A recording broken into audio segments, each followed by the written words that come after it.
Have you ever heard a bone-chilling screech late at night? What is one of the most fearsome entities in the Cherokee culture? What lengths would you go to protect your elderly loved ones?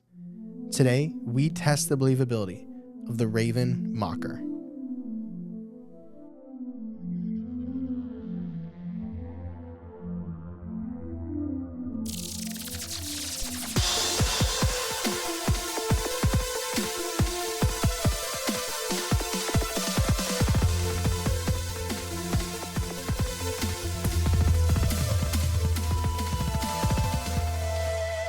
Welcome to Believing the Bizarre, Where we dive into the unknown and unusual. and tell you whether or not we find it believable. That is right. Happy Tuesday. Welcome back, or welcome for the first time. Wow. Glad to have you here. Hello. Honor, really. I learned that last week, that you say hello to new people.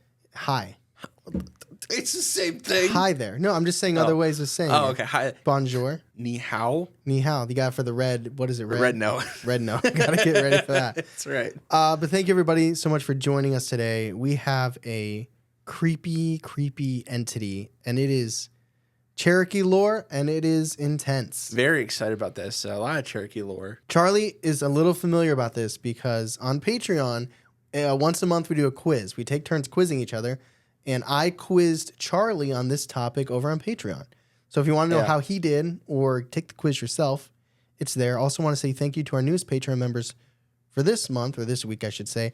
Mickey and Braden, we appreciate you. I hope it's just like another Christmas morning. You just find all these goodies. It's a lot. It's like 3 or 4 years in there. It's a lot of extra content. It'll take you a long time to catch up, but make sure you stick with us here too. Like, we're still doing this. We're still here. I'm excited to get into this. Yeah. And I want to set the scene here. All right, Charlie. So you wake up to an unfamiliar sound piercing the night. It's not quite a raven's call, but it's a haunting mockery one. It's a screech. And your grandmother's labored breathing from the next room grows shallow, and a chill creeps through the cabin. Through the window, you can glimpse it. This fiery shape soaring through the darkness, arms stretched like wings, trailing sparks against the star-filled sky. The old medicine man had warned you about this. The Kâ'lanû Ahkyeli'skî, one of the most feared of all Cherokee witches, the Raven Mocker. The withered creature, ancient from stealing countless lives, has caught your grandmother's dying scent. Even now, invisible to your eyes, it waits to feast upon her, adding her remaining years to its own existence. That is the story. Well, I mean, that is the essence. That is the essence of the Cherokee Raven Mocker. Beautiful imagery. Great episode. Thank you for checking it out. We appreciate you. Yeah, it's all the hype. Not Charlie's grandma. Charlie's grandma's fine. She's doing She good. is fine. She's gonna have her 95th birthday this year. How many years has she collected her husband's, like, what is tears? it? No. When you don't work and your husband works. His like retirement pension. Pension. That's where I'm looking for. Pension. How many years? More than he worked. Oh, that sucks. More than he worked. Oh my God. Good for her. That's what I'm saying. Get that check. So again, this is Cherokee culture. This is all, as most of our episodes, things that we found online. So if anything comes up a little off, apologize. Here are all the sources included: Villains Fandom, Mythos Fandom, House of Night, Cherokee.org, Sacred Text, Old World, Gods, Dark Stories, and Demon Hunter Compendium. I recognize some of those sources. This is going to be a pretty good episode. Let's get into the Raven Mocker. So deep within the Cherokee mythology lies one of the most feared entities, the Raven Mocker, known in Cherokee as the Kâ'lanû Ahkyeli'skî, and this entity stands as one of the most dreaded of all Cherokee shape-shifting witches. Man, I always get ravens and crows confused. Yeah, they're big blackbirds. Yeah. And there's blackbirds too, or is that just a crow? I think that's just a crow. It's just what you call a crow. Yeah, I think the difference is like the beak color. I think ravens are all black, where crows have like a yellow beak. Being somebody with bad eyesight and colorblind, I'll never take up like bird watching as a... Well, that's why you can tell the Oriole because there's a little bit of orange on it. No, for me, like, it's got to be like Blue Jay for me to be like, Blue Jay, look, take a bluebird. Just look at his head. Blue jays are mean. They're assholes. They're yeah. mean birds. So what does the raven mocker do? What does it want? Its singular purpose is as simple as it is horrifying: to steal the remaining life force from the dying, extending its own existence. Essentially, it finds someone who is on death's door, so to speak. Okay. Somebody ill, elderly, not doing well, hospice, that type of thing, and it wants to kill them, and through its own practices, it takes that life. So what they say is, allegedly, if you have like 6 months to live, if it kills you, does what it does, it'll gain 6 extra months of its own life. That's interesting. I feel like it's a hard way to live. Yeah, because you're not getting a lot for your buck, you know? So what you're saying is, for the people out there that hate their jobs, like, it could be worse. Yeah, that's what I'm saying. Do you think they get the Sunday scaries when they start realizing, like, oh man, no. my time's up? It's like that Justin Timberlake movie, right? Where they got the yeah. That's exactly what I'm saying. Like, they don't plan it out too far. You said years in the example. yeah. I think that's probably pushing it. She's doing some labor breathing. Well, I think it might have been helping with the labored breathing. I see. You know, because it does kill you. It doesn't wait for you to peacefully die. And they're like, do you mind if I take the body? It gets in there. And if you think about it, in this culture, if you have a loved one that's sick, right? Mm-hmm. So like if you were in the Cherokee culture and you have an elderly loved one, you have a sick loved one, this is the type of story or lore that's going through your head that could just make it that kind of much extra terrifying. It reminds me a little bit of the story behind the Japanese forest. Okihara? Okihara. What about where they it? would take the elderly into the forest. Oh, you're good. Yeah. It almost is like it's doing that for them. We'll get into some of the symbolism in what this creature might represent outside of the belief that it is real. Cool. Obviously, we as a podcast haven't touched on a ton of Cherokee lore, but I think it's interesting the fact that raven mockers are known to be terrifying not only to people, but to other creatures. Other entities in that lore or the culture, the Cherokee culture, are known to flee the raven mocker when they hear the screech or just like go away. And I can't speak intelligently about other entities in that culture, but from what I read, it seems like this thing is like up there in terms of like things you don't want to cross a path with. And just while we're like talking about it, I do want to emphasize, as we've touched on cryptids and things like that, there are cryptids, there are creatures where they are chaotic neutral, animalistic, where you're like, I don't want to cross paths with that. Yeah. Or like the dogman. Does the dogman actually think like, how am I going to hurt you? Or is it like, I need to eat? This is not the case here. This is evil. This is considered evil. It is not demonic, but it is like witchcraft, witch doctor, shapeshifter. Like not, and I feel bad like making this cross wave, but like Navajo has the skinwalker. It seems as though then Cherokee has the raven mocker. I see. It is like this witch doctor that uses evil and powers and rituals to get what it wants, and it can shape. It can turn into like raven-like creatures. It can have like a human form, it can be male or female, but normally it's very, very elderly. Oh, really? It takes the appearance of an elderly person. Yes. Is that the true form then, or we'll get into that? No. Well, I mean, through research, it seems as though there's two thoughts. One, that it was never human. It is an entity that can morph. Oh. It can be human. That's scary. It can be like a raven. It can be this fiery thing in the sky. Also, I've read that it was human, but it's like a witch doctor, and it became a raven mocker.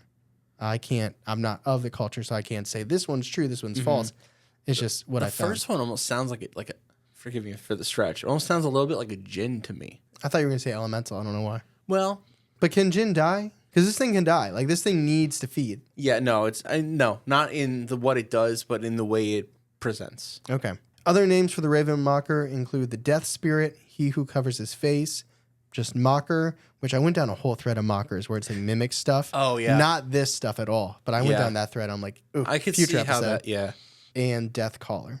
So now let's get into some of the characteristics of the raven mocker. So they're prepared for COVID. He covers his face. Yeah, he's like, mask up, y'all. So if you were to stumble upon a raven mocker, what would it look like? Well, typically they are withered elderly humans. That's how they blend into our world, blend into our society. They say that their aged appearance is a testament to the countless lives that they've stolen over their existence. However, this human form is not the only aspect of their true nature.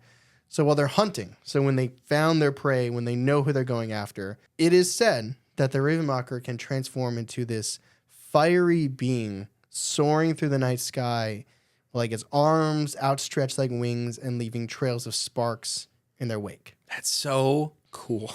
Others say that when you see it flying, it looks more like it has raven-like qualities, not like it's not just big bird up there, teaching you numbers while it's flying. But there's mixed thoughts. I've heard both. I've seen both. Both are not good. And then it also lets out this really bone-chilling cry. Like some people say it's like a twisted mockery of a raven's call. It's bird-like. Some people just say it's like this shrill screech and just like. It's almost like it's not afraid to let you know, like, hey, I'm coming. Yeah. Good luck. I dare you to try. I wonder, it almost reminds me of like a phoenix in like the fire aspect. You know what I mean? I could see that. Yeah, I could see that. And as if all that wasn't scary enough, there is one very particular unsettling aspect about their appearance, which is that normal people like you, me, we would not see it in this state. When they're not in their elderly form, they are absolutely invisible when they're hunting and stalking their prey. So we would never see them coming, which makes it like you're looking up, you're looking out, you hear the screech, maybe it's coming, but you just can't see it. It's just a completely invisible prey, like Predator or the insects in Resident Evil 4. It's just, they're invisible.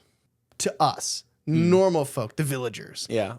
Villager, wake up. The special...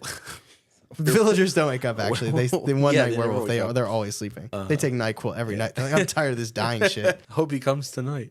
But, so it is known that Cherokee medicine men, or shaman, do possess the ability to see the ravenmocker when it's hunting, which makes them really powerful protectors in their community. And apparently, they do even more with their prey's body beyond just taking the last bits of life. In their endless quest for survival, ravenmockers have developed really... grotesque practices like harvesting body parts that they need for themselves. So they want to replace their own decaying parts. Like they're so old and they are in many ways kind of on death's door themselves. So it's like, I need to consume you, and we'll get to what that means shortly. I need to take your life to keep living, but maybe my arm is decaying. Maybe my leg is going. So it is known to harvest those body parts, very Jeepers Creepers-ish. Yeah. To take and then restore their own body. I'm definitely thinking some kind of pop culture reference with this, but I cannot place it. Jeepers Creepers is what makes the most sense to me, because it took Justin Long's eyes in the first one. Ooh, Justin Long's not in the second? No, he dies in everything, dude. Justin Long will never see a sequel in his life. The second one's not that good, but there's a scene where they're all lined up in the bus, and he's like telling them to move out of the way. And then, like, the last guy he just, like, stares at because, you have something he wants. Oh, the Jeeper Creature guy tells people to move out of the way? He's, like, going like this. He's, like, moving his head. He's telling you to move or telling you to sit down. And then when the last guy's standing, he just, like, stares at him. And, like, you can see his breath on, like, the window. So, like, you have a body part he wants. He doesn't want my eyes. Let me tell you that right now. He's like, God damn. He would. He's like, I'm like, all right, here's my glasses. Here are my contacts. Yeah. If you want to see color, there are these. He's like, take them back. Just take him back. No, he would take your hair. Yeah, I think he'd take your hair. Yeah, I'd be honored. So, you can imagine seeing something like this in its human form would be really disturbing. It's an elderly person. Maybe it has like a mismatched looking arm or. Just something is just off. So the supernatural abilities do extend beyond just the shape-shifting. They have incredible strength. They're capable of punching through wooden doors, throwing grown adults across the room. Allegedly, there is a downside and an urgency for them to feed. It is said, or I've read, that if they don't feed or replace this rotten flesh within 7 days, they are likely to wither and die. So they need to feed every 7 days at least. Allegedly, yeah. So these are not elementals. These are not like everlasting, immortal things. Like these things need to feed, which makes me feel like they were mortal. If I had to lean one way, and I have no ground to say what's true or not, I'm just going with my own feelings here. It feels like a human who became a raven mocker, right? Because otherwise. No, I see what you're saying. I mean, just because they're not human doesn't mean they don't need to eat. I'm just saying it feels almost like a spell or a curse. Yeah. Like, okay, you now have this power, but you must do this every 7 days. Yeah, if we're going full tilt, this is real, this is what happened to them, then, yeah, it does feel like some kind of cursed magic at this point with the transformation power. Like a give and a take. You have all this Yeah. power, you got to eat. All right, let's talk a little bit about the myth and culture beliefs of the Cherokee lore with raven mockers.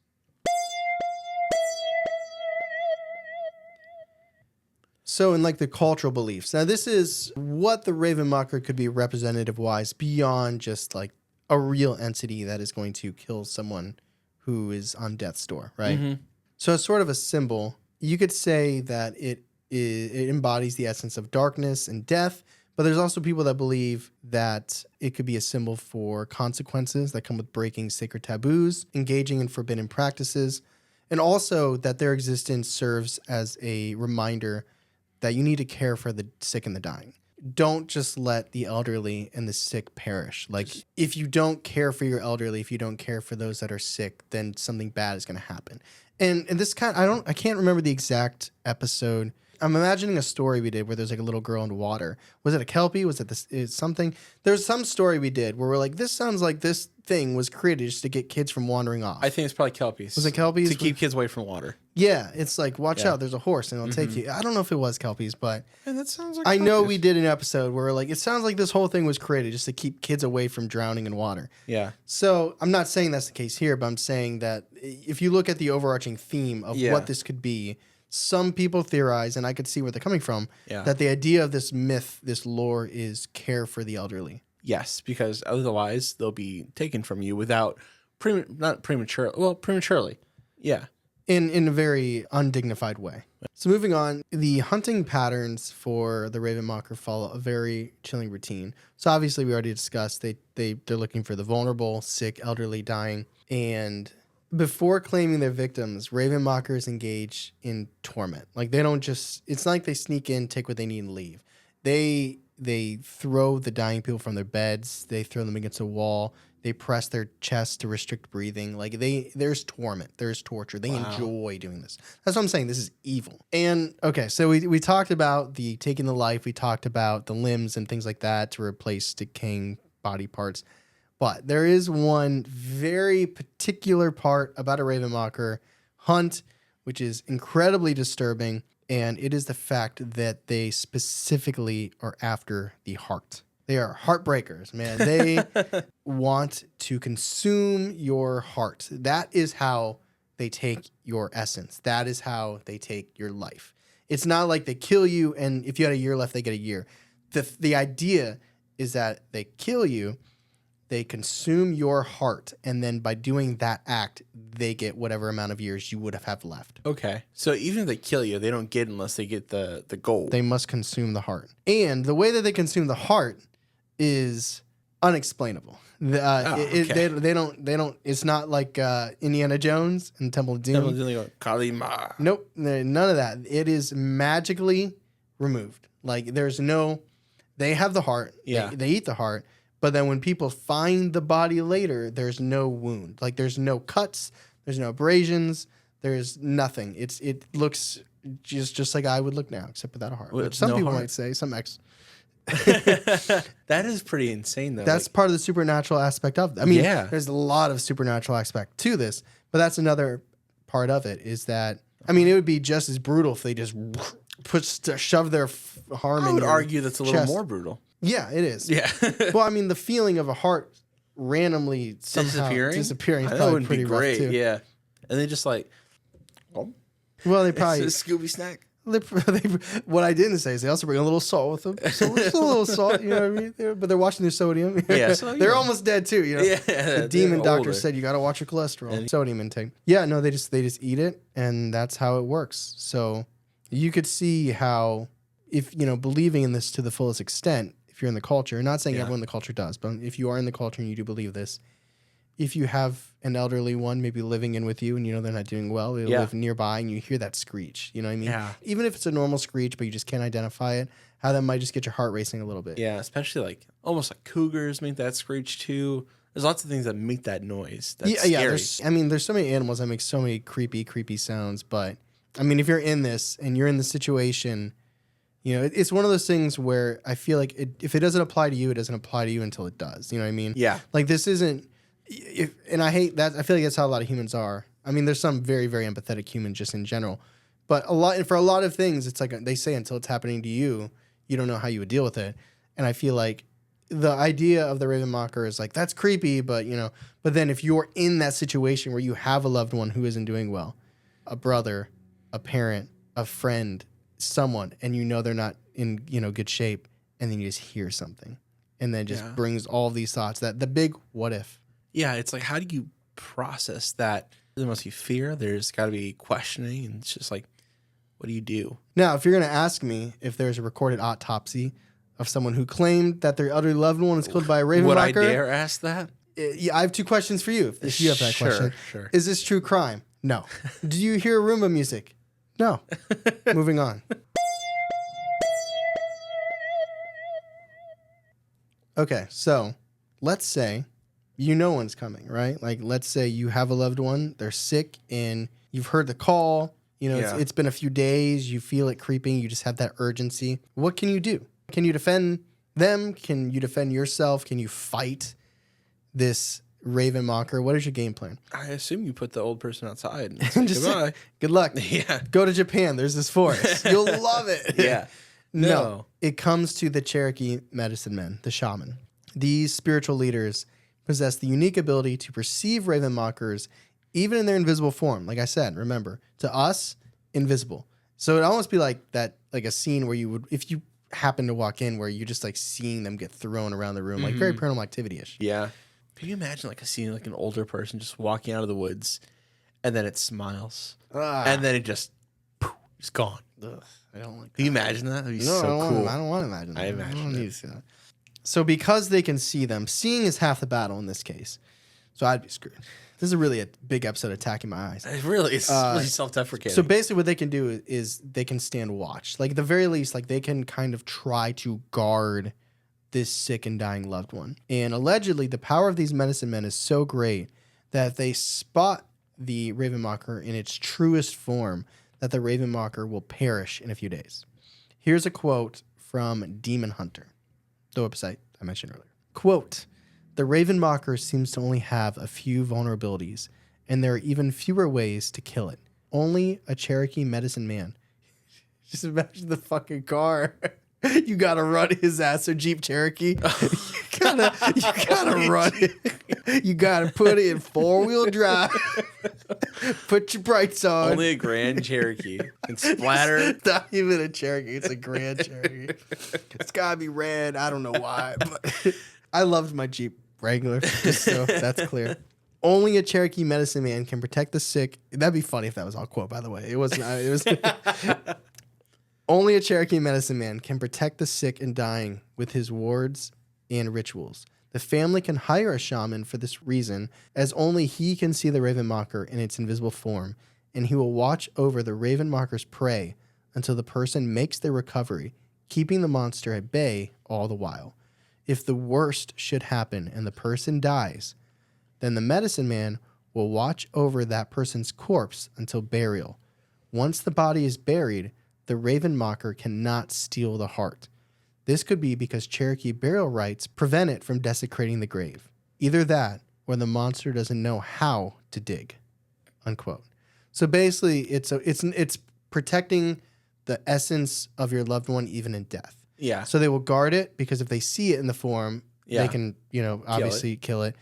But then also, if your loved one dies, they will stand by the grave and it will be there for the burial to protect it. And this article is assuming that once the body's buried, that the Raven Mocker can no longer take the heart. It's got to be the burial rites. It can't be just because they can't figure out how to dig. That's a weird thing to say. And I know they're really old. They probably like, we got to find 2 new hands. My hands fell off while I was trying to dig. What do you think? What do you think a shaman charges these days? That'd be about $300. Find one at Upwork. You probably could, but they're not Cherokee. So there are particular and very specific rituals that can be used against Raven Mockers. And I'll be honest, I'm going to list a couple things here that I found online.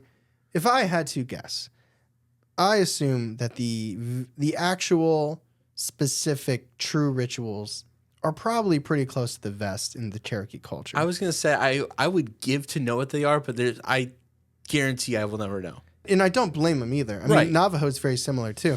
I feel like this is like so personal to them. I don't think like you got a 18-year-old Cherokee, like they go into Reddit and be like, "Hey guys, I just learned this today." Yeah. It seems like this is very important. This is very personal. We need to protect these Yeah. rituals. You're not going to get an AMA about this? That being said, I did find a couple online, and we'll talk about them. So one allegedly effective method involves driving sharpened wooden stakes into the earth at each corner of the home. And this, combined with a sacred tobacco ritual called Old Tobacco, must be prepared and smoked at precisely the right times, which I do not have precisely the right times. I miss smoking. Not going to lie. Do you? I would do that. Some old tobacco? Oh, yeah. That's the best. It's got the nice stink to it. Does it have kind of wood? Nope.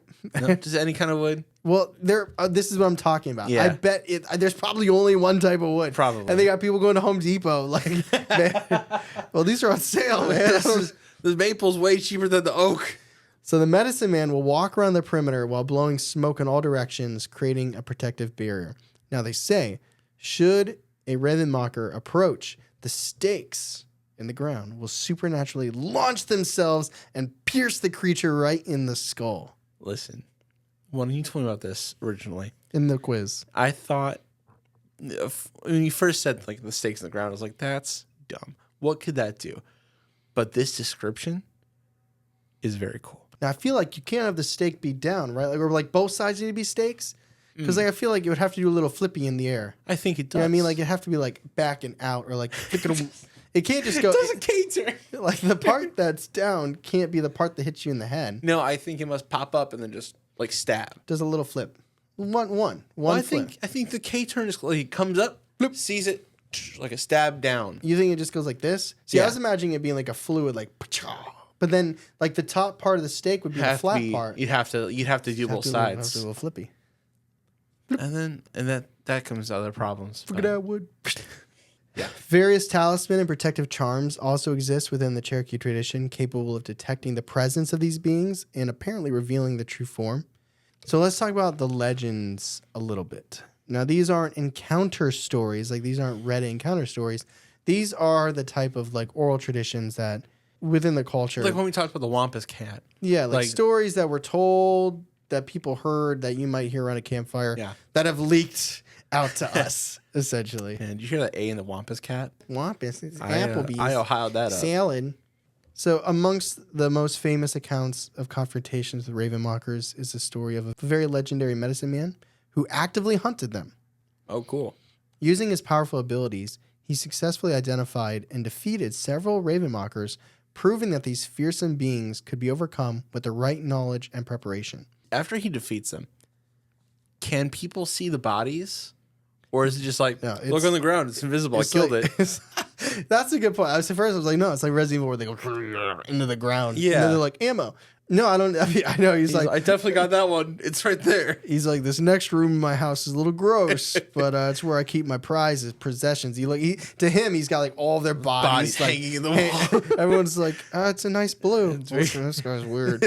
I don't see any. Yeah, no, it's very spooky. Yeah. Let's get out of here. So here's a legend from sacred texts. Quote, the following is told on the reservations as an actual happening. A young man had been out on a hunting trip and was on his way home when night came, and while he was still a long distance from the settlement, he knew of a house not far off the trail where an old man and his wife lived, so he turned in that direction to look for a place to sleep until morning. When he got to the house, there was nobody in it. He thought maybe they'd gone after water, and so he stretched himself out in the further corner of the home to sleep. Very soon, he heard a raven cry outside. And a little while after that, the old man came in and sat by the fire without even noticing the young man, who kept still in the dark corner. Soon, there was another raven cry outside, and the old man said to himself, now my wife is coming. And sure enough, in a little while, the old woman came in and sat down by her husband. Then, the young man knew that they were raven mockers, and he was frightened and kept very quiet. The old man said to his wife, well, what luck did you have? None, said the old woman. There were too many doctors watching.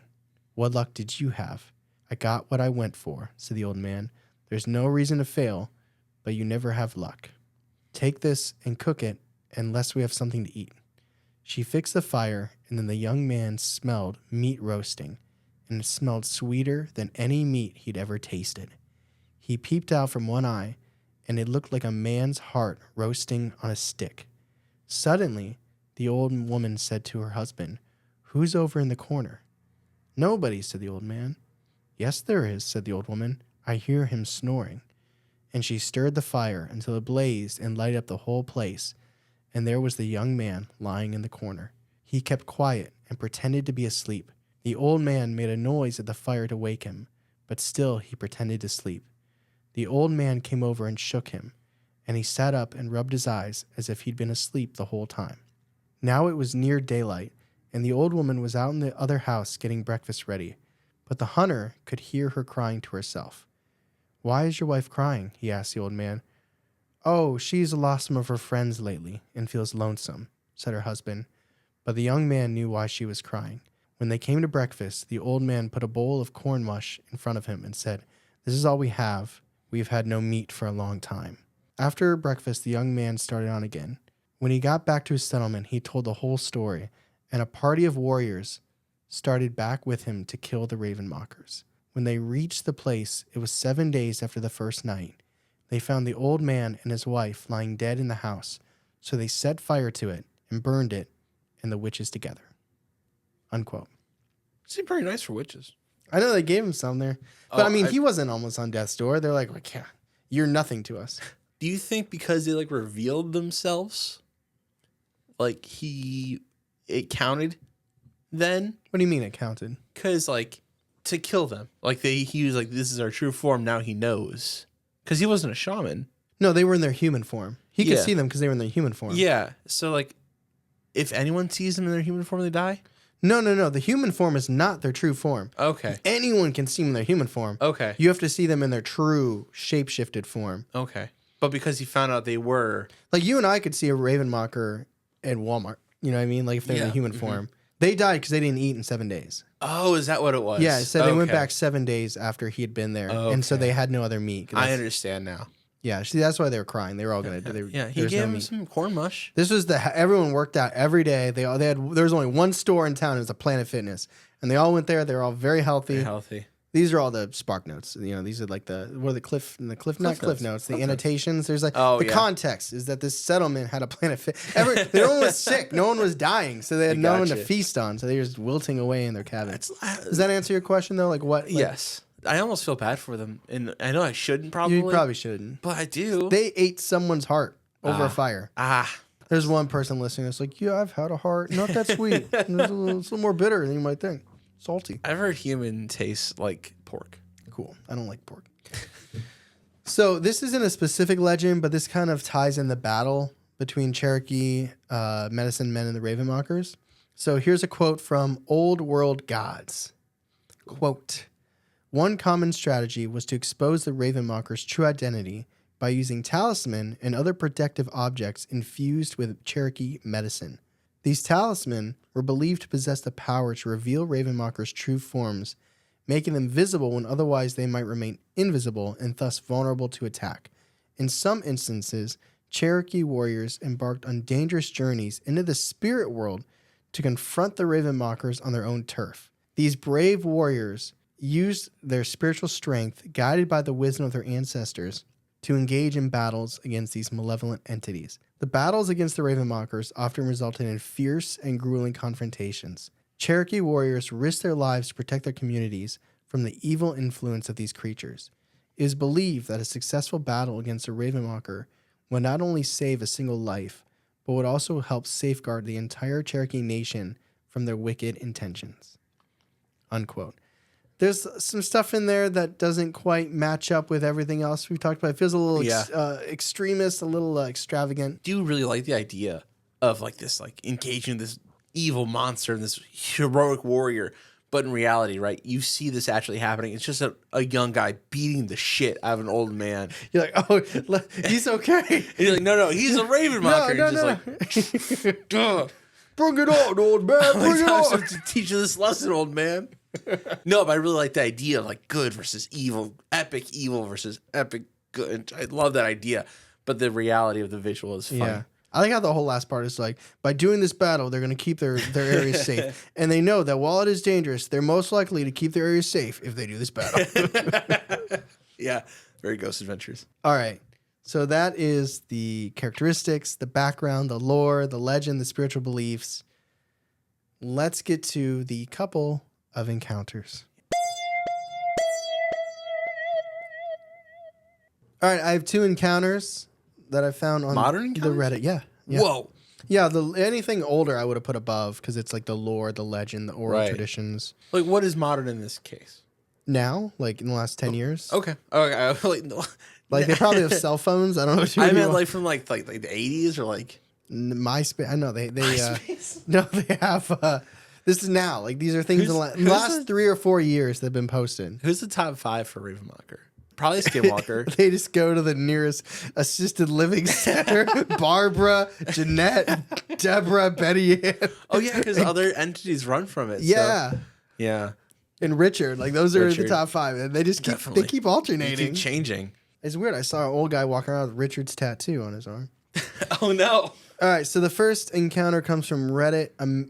Amazing Mbimbaba. Mbimbiba? Sure. Amibabibba. Whatever these There's are. a lot of M's, a lot of I's, a lot of B's. Quote, my grandfather told me a story about how he saw one of these face to face. I've never heard such a thing until long after he died. I was drinking with some friends and we were swapping creepy stories. My friend, who's Cherokee, then told me that it was actually a legend amongst the tribes that she grew up around. This is what I remember. My grandfather used to be a grunt out in the oil fields, which means he basically does maintenance on the rigs and odd jobs. Well, his shift was overnight, and he said that it was already very lonely and eerie out there on a normal night. Out in the hills, in pitch darkness, the sounds of the rigs were super dissonant sounding. He said sometimes it sounded like babies crying. Other times it sounded like someone was whispering his name. Just really creepy stuff. So one night, he gets out of his truck and climbs up onto a rig, like normal, when he stops because he's face to face with this thing. He said it resembled almost like a bird, but it was humanoid in stature and super tall, much taller than him. Its whole body was covered in black feathers that were in square patterns, and its face was long and pointed, but it wasn't exactly a beak. Like it was part of its face. It was not hard like a beak of a bird. Its eyes were bright red with massive pupils, and it just stood there staring at him. He said he was frozen, and so was it. They both just stood there staring each other down. He said it felt like the thing was just as surprised by his presence as he was of it, as if he had seen it when it was trying not to be seen. He caught it off guard, and it was just standing there, rigid, with its arms, although he couldn't tell if they were arms or wings, pressed firmly against its sides. After a few minutes, Grandpa regained control of his legs and started to walk back down the rig's ladder as slowly as possible. The thing stayed put, didn't even move a muscle, didn't blink. He said as soon as he touched the ground, he booked it back to his truck and got the hell out of there. Unquote. So this follows the lore that some people think that this thing can look like a giant raven-like entity. Yeah. Mm-hmm. So it's not quite to the T of like... It's almost like midway between... Yeah, like it's not in its truest form because he saw it wasn't invisible. Right.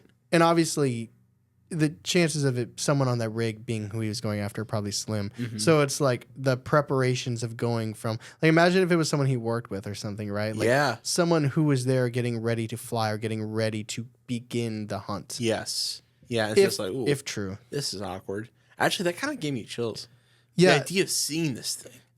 We haven't covered many like bird cryptids, like Thunderbird. I know there's other ones like not Phoenix, but I don't feel knowledgeable enough about bird cryptids or other creatures to even say what else it could have been. Yeah, now I could see why, like, because so grandfather didn't think Ravenmocker, he didn't think Ravenmocker. This was him telling that story To somebody else. and a friend who was Cherokee. She said, "Hey, it kind of sounds like this." Mm-hmm. So he's not coming out straight up and saying this is a Ravenmocker. Now he is in this thread.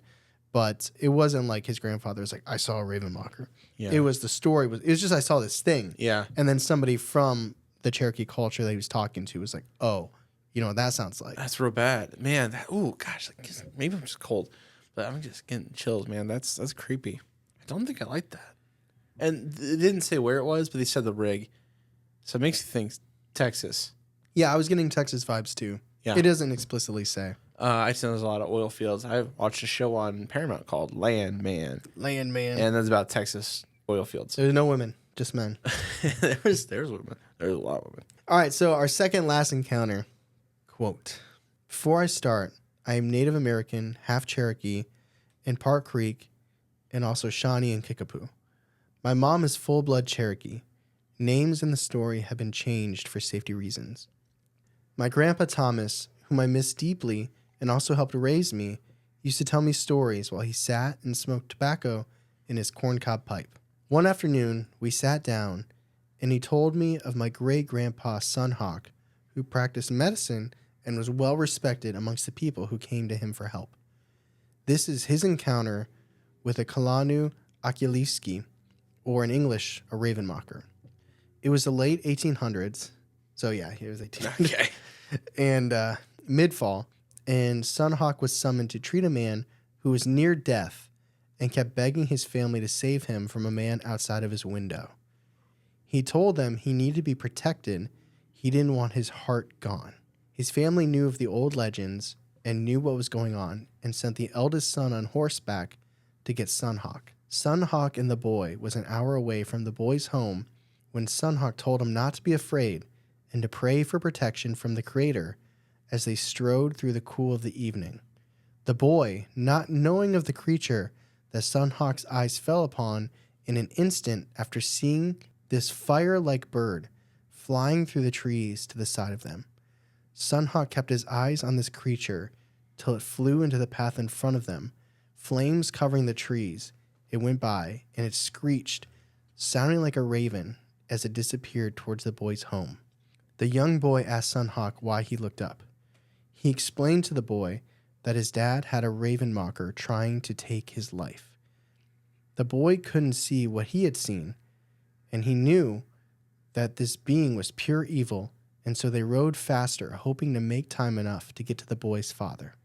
They were a few miles away from the home when another screech and fast, heavy winds swooped in, and Sunhawk started beating on his drum, singing a song of protection against the raven mocker and praising the Creator for his love of man and woman. The creature disappeared after following them a long way till the house came into view, and another horrid screech sounded around the house that caught Sunhawk's attention. There were two of these demons trying to get more life to live through their years. Sunhawk prayed and sang while smoking cedar before he entered the home and asking the family if he could bless the house to relieve the evil being inside. The man lay on the bed crying and had been getting cut in the head, and the family saw them appear, and when Sunhawk was done blessing the home, he came to the man's room, and the other creature looked at Sunhawk and screeched so loud that everyone had to close their ears. It flew its fiery shape through the window and vanished. The old man lay sweating with a fever, and he asked Sunhawk to help heal him and get rid of these demons that want his heart, and Sunhawk explained upon seeing these evil spirits that they would only have but a week to live because he cursed them upon seeing them. The man lived a few more years until outlaws brave enough to ride through Indian territory killed him, and then his family then burned their home down. My grandpa Thomas always told me when you speak of them with another person, it's like telling one that you want it to come for you. The night Sunhawk died, he told everyone to leave the room so he could have a moment alone to pray for his passing to go smoothly. As my grandpa closed the door, big winds busted the window open, and Sunhawk screamed. The door was barricaded by the shelf that fell over, and my grandpa caught a glimpse from the crack that showed the wall opposite of Sunhawk's bed, and he'd seen an old man holding something close to his mouth and realized blood was dripping down his chin. He screamed, and the screech and the winds came back, and the door finally opened, and the lifeless body of Sunhawk lay on the bed. When the death certificate came after the autopsy, it read the cause of death: no heart. There were no scars, no open fresh cuts, nothing. And the heart was gone, and it was a mystery. I still believe to this day that they exist along with other beings we encounter. Thank you for keeping on about the Ravenmocker stories. I almost didn't tell you, but this is my pride. Unquote. Wow. What a cool name, Sunhawk. It sucks, man. He spends his lost. whole life. That's a horror movie. Spends his whole life protecting, and then it Yeah. takes him at the end. It's like Van Helsing. And like such cool imagery of like the boy and Sunhawk riding. And Yeah. Sunhawk sees this thing, and the boy just has no idea what he's looking at, and he's just like, "We gotta go." Yeah. Wow. That's wild. It sucks about the dad and the family. Yeah, the whole thing sucks. And yeah, terrible. that's family he's talking about. Like he's talking about his great grandfather. Yeah. Like, you want to know what happened to great granddad? Yeah, Let me yeah, tell I you. do. Let me get my That's- corn cob pipe, and I'll tell you about it. It's a different kind of cool. All right, so that is the stories, the legend of the Ravenmocker. Let's talk about it a little more in the discussion. Now, this story is a little challenging because it's hard because it's not our culture. It's Native American. Yeah, it is Cherokee, which Charlie and I are not. So there is sometimes, just being transparent with you guys, sometimes it is difficult to be increasingly critical about something when you just know it's not your culture and that this is something that is very intensely real or passionate. I mean, I'm not saying there are probably Cherokee people that are like, yeah, it's just it's the symbolism of trying like to care for your elderly, right. you know. But there are probably some who believe deeply in this. And, right. Yeah. I feel like when you get into the sometimes not just like Native American culture, but just very passionate cultures. Like there's different subdivisions and cultures and things, and it's like when you start talking about things that either you don't understand, like okay, like this. Let me go on two different scales. Sure. If I'm a Christian, there are probably there's things you should believe, things you shouldn't say. But if you want to make a joke, if you want to joke about God, or joke about something, you have a little bit more of the platform to do so because you can identify as a Christian. You can you know, or like on a much lesser scale, I can say the Cleveland Browns suck. You can't. You know what I mean? I don't like it when people say, I'm like, you don't know. Yeah, I mean they do, but you know, it's always harder as an outsider to be like, that's not real. And I'm not saying I don't find this real. I'm just trying to give a little bit of a glimpse of where we're at. Yeah. Where it's like, it's much harder to justify saying something is fake or to find flaws in something when you're not of that culture. Especially logical flaws, things that make sense. Because this is also our understanding based on articles we found online. Yeah, you know and so, hearsay. I want to put all that to the forefront because we are going to be critical. That is our job. I mean, we're not going to be like, oh, it's believable because I don't want to hurt feelings. You know, I'm not saying we're going to do that. I'm just saying I do want it to be understood that we understand that neither one of us are Cherokee. Right. We're talking about something of the Cherokee culture, and now we're going to like talk about it. Yeah. So I just want to be upfront and understand that. And everything we say is as respectful as we can be. So what do you think? We've talked about it before. You believe in skinwalkers. I do. That is probably one of my biggest hangups in life. Yeah. Is I like to think of myself as a rational person. I like to think of myself as skeptical. I mean, ghosts and aliens. Those are kind of the two that I'm like, I believe. Yes. Because there's like, I feel like it's not hard to believe that there could be other entities on other planets. It's not hard to believe that you die, energy is still around. What does that mean? Like, even though I can't, I'll never be able to say what a ghost is. Right. And I can live with that, by the way. I love gray area. But I do believe in skinwalkers, and I have no plausible way of explaining how a human being can shift to another animal. Like, all these bones all of a sudden become a fox or a wolf or an owl. I can't explain that, but I think I may have seen one, and it's very terrifying. And the stories, you read them, and you're like, what is that? And I believe a lot more out there things. I do. I believe there's than magic. Me, you mean? Than in comparison to me, yes. Well, even I'd say the typical person. I do believe that there is a form of magic in this world that we do not and cannot and will not understand.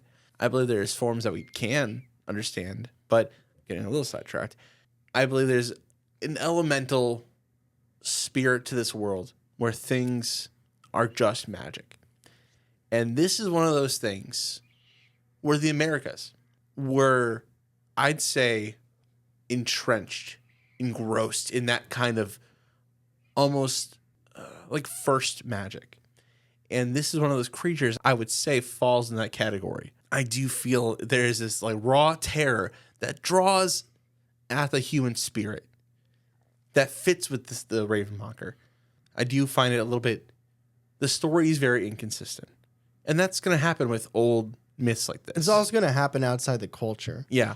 I truly feel like we're getting like Spark Notes, telephone gamed, like. Well, we can't know. We talked about it in the episode. Stories. We cannot know, really, because we are the outside. What we should do is we should get a listener submission interview or something. We should interview someone who might, like, who maybe thinks they've seen one. Or I would love to do that. That'd be very cool. If you've seen something like this, or you know of the culture intimately, please hit us up. It also comes down to like just the structure of the podcast time wise, like because every week we're switching to a new topic. You can't research something. Got to remind us.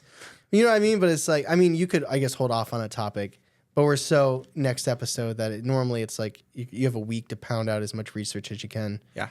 I think sometimes what helps me in a way is because you get it's so easy to get caught up in wake up, make coffee, check your email, pay your bills, watch TV. What's the show tonight? What's the game tonight? Tuck in the kids, go to bed, play a video game. You know, it's like there's no room for magic in that. Right. But then you remember like space, dinosaurs, you know, the religious elements, Noah's Ark. You know what I mean? Like if you can believe in those things, then who's to say? And for like your instance where you're talking about like magic, like I think about how like just like different dimensions, right?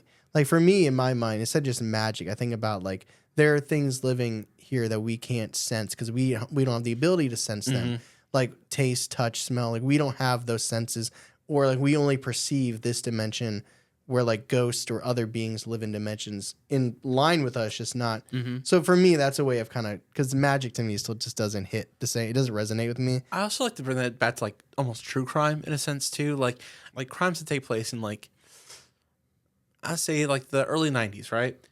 If like there's like a murder in like Massachusetts in the early 90s, let's say in like November, I was watching Power Rangers when this murder happened, only like 500 miles away. I don't know what you're getting at here. I'm saying that we exist on the same plane as so many other things going on. Oh, okay. That we all just live our lives, but there are so many things that we don't perceive, cannot perceive. Yeah. And that's goes along with that same idea, I think.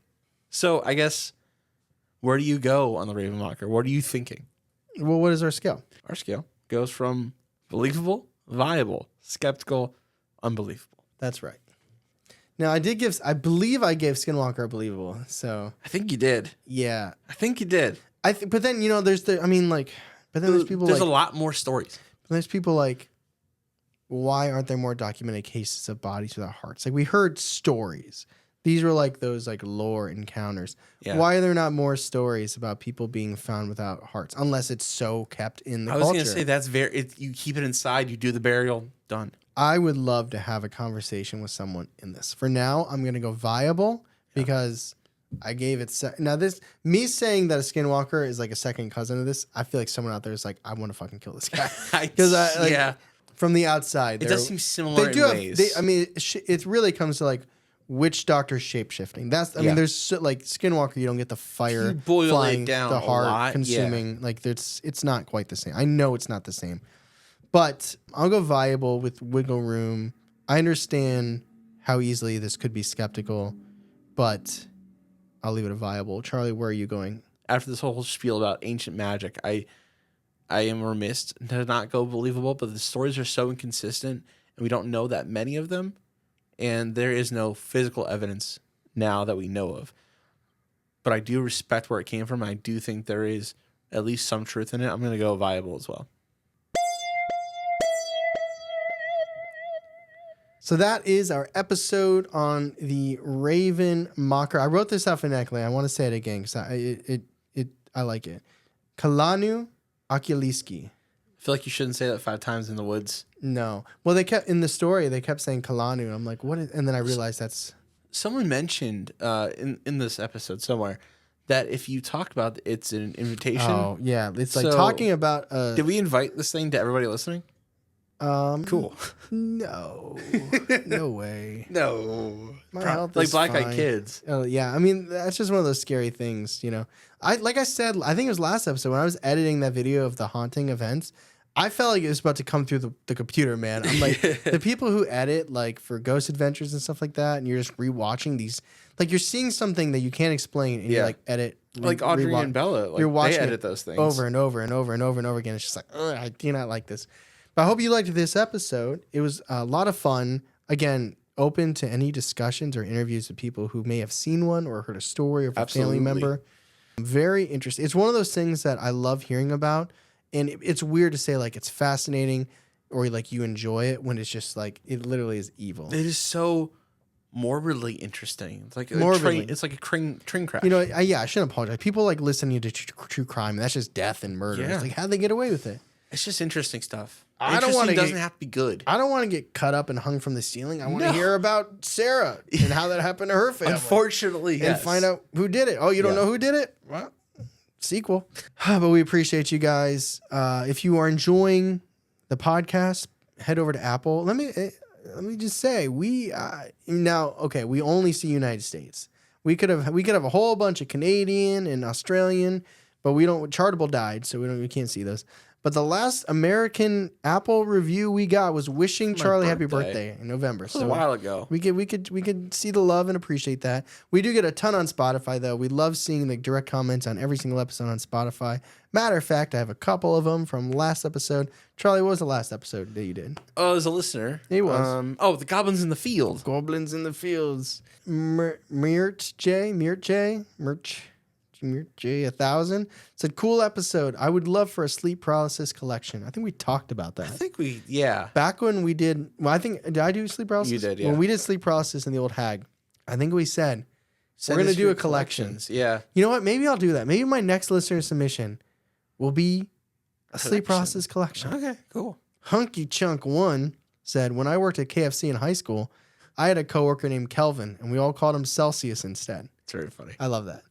And Kicker, it's either Kicker George or Kicker Jorge, and I apologize. I know it's one of those. It's with a J. I apologize. Said, super happy to see the blue bubble next to your podcast. I rely on your podcast episodes to sleep. I don't know if that's like a good thing or like you guys bore me, but I don't think it's a boring. I think it's a comfort, I hope. Dude sleeps once a week, and I thought I was bad.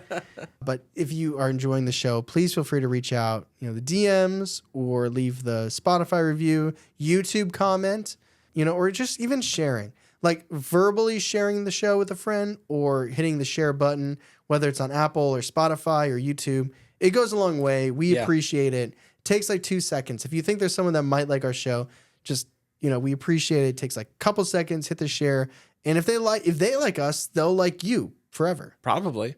But thank you guys so much for listening. We appreciate you. As always, I'm Tyler. And I'm Charlie. And catch us next week on Believing the Bizarre. The podcast is bizarre as you are.